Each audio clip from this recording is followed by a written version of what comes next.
What's going on, guys? Ryan McWilliams here with BSF Pitcher Performance. Today we're going to be talking a little bit about plyo balls and some common mistakes that you'll start to see athletes do when they first incorporate plyo balls into their routine. We're also going to cover a little bit about, again, the misusage of workload management with plyo balls, and again, common mistakes that we typically see when guys are implementing plyo balls for the first time into the throwing. We're also going to be diving deep into the throwing aspect, the anatomy, how the body works with the throw, and the thought process behind why do we implement plyo balls and how come some guys also don't implement plyo balls here as well with us. So that's one of the things we'll also talk about, how it's a tool and how to utilize this tool for the individual, okay? And I think that has to be said. So we'll start with like the throwing, and when it comes to like implementing them for the guys that utilize these guys, like when it comes to the throwing, understanding extension with the ball and the focus when you're at a closer distance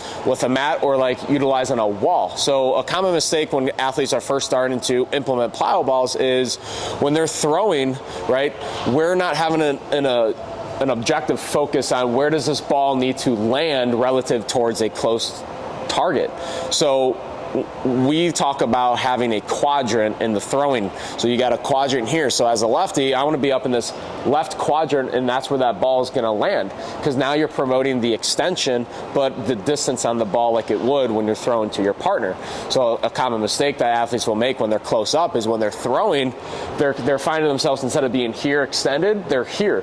So now they're promoting cutting that baseball and creating a bad habit with the timing between your lower half trunk mechanics and then how the arm funnels into those mechanics, right? Because the arm is a byproduct of how velocity is created. It's about how you utilize that kinetic chain and have proper sequencing to distribute that energy to the ball. Now, everybody's anatomical differences is going to determine their structure and then how that structure indicates function, meaning the way they move.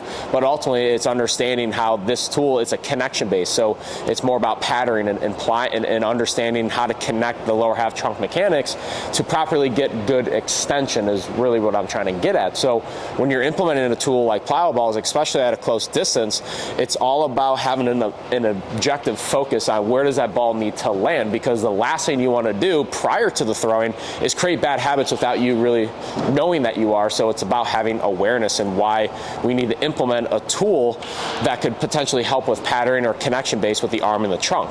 And that's why some guys utilize plyos. And then so when they do start implementing plyos, now it's about when you're doing them at a close range, what's the goal, what's the focus? If you look at any ball that's being released, you're going to then be able to see how that ball is extended after a release point, right? It's not out here in front of them. And that's something that we see guys when they utilize plyo balls, they get too far out in front and they end up cutting to the opposite side of that quadrant like we're talking about. So if you're a righty, you want to be in that upper right quadrant, lefty, be on that upper left quadrant.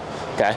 And the other thing too is just an understanding of how to properly manage your workload when utilizing these. So the question that we get all the time, should we use plyo balls or should we not? And I always back it up saying, well, it's based on the individual and the certain metrics that we take into consideration with their strength and stabilization numbers. Or if you're a guy that had a previous injury, right, when it came to the throwing. So if you were a guy that had an injury and you're utilizing plyo balls, let's look at, well, how were you utilizing those plyos and what was the focus behind them? So, we're seeing tons of younger athletes that are, 12, 13 years old that would come to our metric camps, and we allow them, after we take their anatomy, and their mobility numbers, we allow them to go through their own pre-throw routine and and their catch play before the throwing begins, and then after the throwing, then we implement the strength testing with the Vault technology force plates, stabilization numbers, how well they create force throughout their body, what is some limitations that they have in the weight room with the strength testing that we take. But when we sit back and watch some of these kids, we're seeing 12 and 13-year-olds taking a green weighted baseball, which is 1,000 grams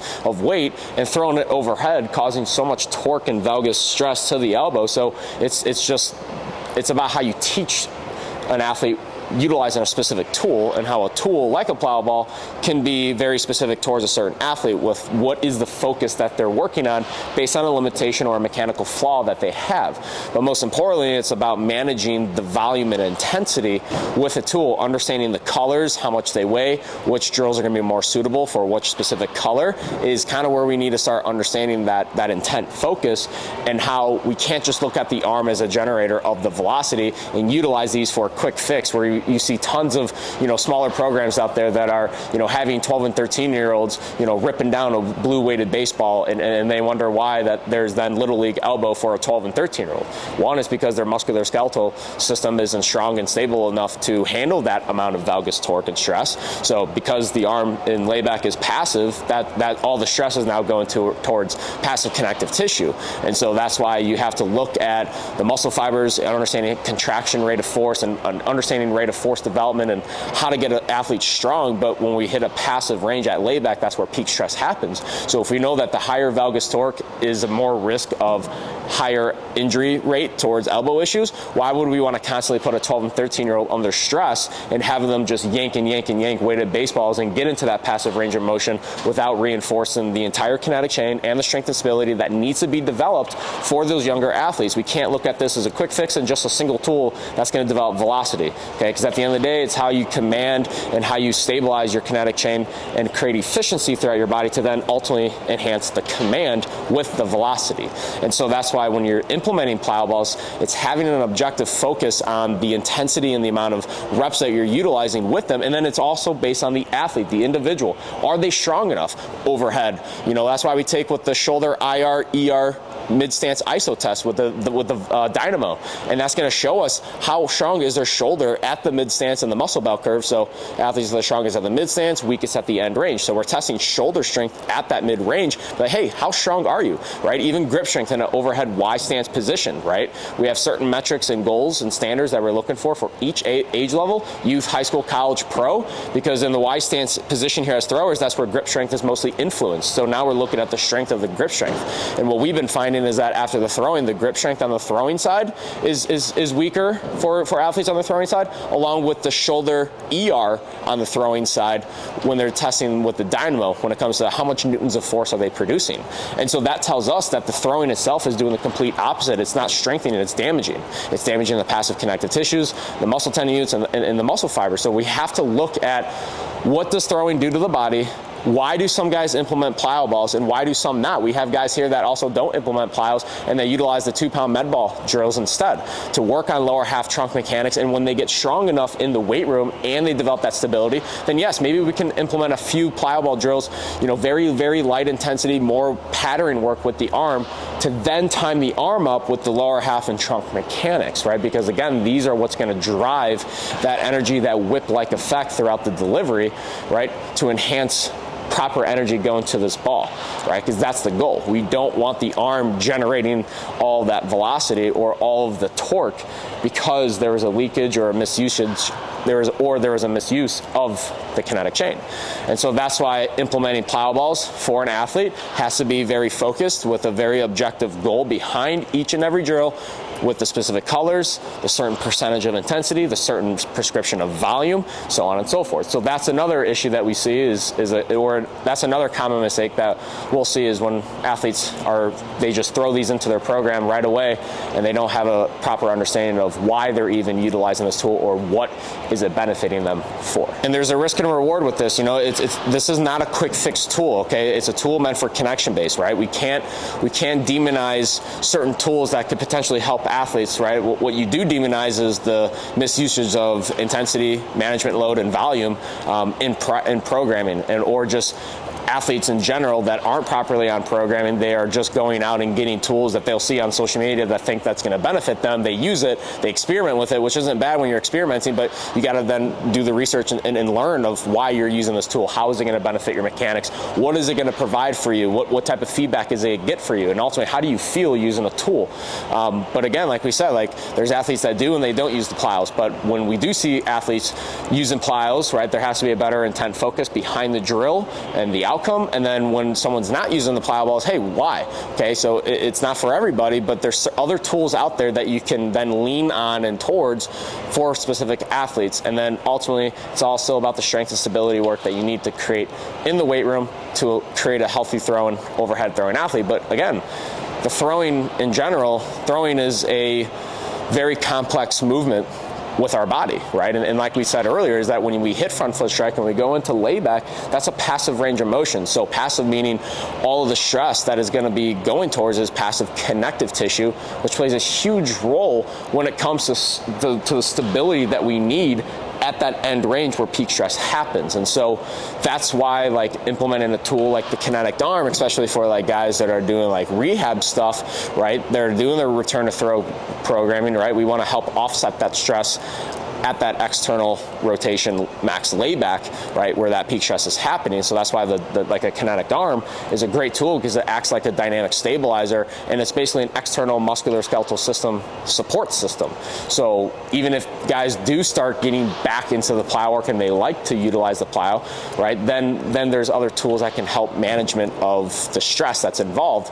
But at the same time, right, we have to create stress to the body to then create an adaptation to then create change from a physiological and neurological standpoint with athletes. So it's understanding that there's good stress and bad stress, right? The bad stress is going to become from misusage, or, you know, like there's two types of injuries in the sport, right? You got underprepared and overprepared kids, right? And so like underprepared are multi-sport athletes, right? That when they take shutdown time and they get right back into the throwing, they haven't properly built up their endurance, and next thing you know, they're just yanking and ripping plyo balls and hurry up and to get onto the mound, where they haven't necessarily taken how much time do they take off, and then how much time is it going to take to build up before I experience any mound work. So there's athletes that are not taking that into consideration, then they jump right into the spring, and then they're going from, you know, max 30 pitch pens to then there's 65, 70 pitches in a game, 3, 4, 5 innings. Now, we hope that we're not trying to win games early March, you know, and having athletes throw 6 innings in the early spring. I think that's ridiculous. I think we need to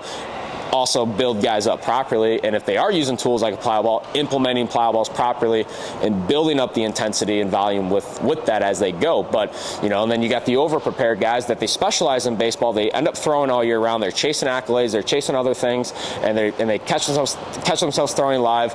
They catch themselves losing sight on the training and what it takes to reverse engineer their body, how to keep it sustaining with the strength, or even gaining the strength and the stability that it's going to take to, again, reach those higher levels, right? But there's a risk and reward with that. So if you are a guy that's specializing in playing all year round, we at least need to do a better way of managing your year. Are you playing fall ball or not? Are you taking time off or not? Are you taking a deload or not? Are you building your body back up or not? So there's so many things that we need to take in consideration with kids that are just playing baseball, that are just specializing in that, and then when to implement proper tools and other things like that in the throwing, and overall just their player development. So that's why we're utilizing this time to educate guys on, you know, what are common mistakes with plyo balls, what does the industry think about it, like how can it help one with their mechanics. But again, like, yes, like it's inevitable that with throwing there's going to be stress, right? And because it's a passive range of motion where peak stress is happening, right,